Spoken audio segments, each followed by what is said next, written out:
Ka kenhun ki pulit na Sunapur ke layo ban bat kem ya kawai katrok ka bakit ya ki masih ki bala thamu ban khayi bian. Kat kum balayo jengtim layo ban kem ya kene ka kali ka bakit ya kine ki masih tu haka sngiu blai kata haka khatlai tarik ubnail ber ar po ar haka por kumbashi baje siteng no phai sngi.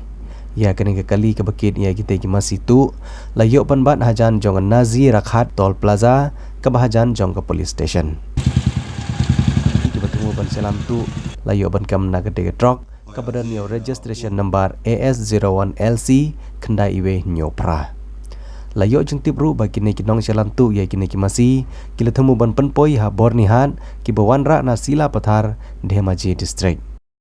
Hak bai dei bat kene na kilang jong ki bor pulit ke register kes persya iki sangut ki beladon keti kentup ru ya udongnya jong ke kali bat ka jing toget kadangnya cekman.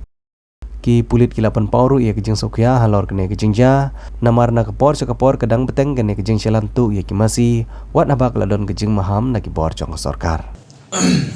হয় আজি পুৱতি নিশা এটা গোপন খবৰৰ ভিত্তিত এখন কণ্টেইনাৰ গাড়ী নম্বৰ হ'ল AS01LC 9178 এই গাড়ীখন আমি নাজিৰাঘাট টোলগেটত আমি ৰখাম আৰু সোধপোছকালত গম পাওঁ যে এই কণ্টেইনাৰ গাড়ীখনত চোৰাংভাৱে 35টা গৰু কঢ়িয়াই আনিছিলে।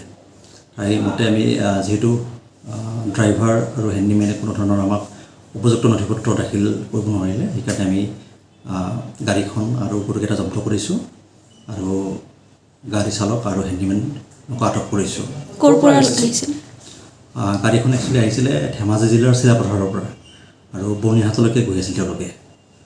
আমি খবৰটো পালোঁ, খবৰতে আমি এইখিনি আটক কৰিছোঁ আৰু ইতিমধ্যে এটা গোচৰ পঞ্জীবদ্ধ কৰি পেলাই আমি তদন্ত আৰম্ভ কৰিছোঁ।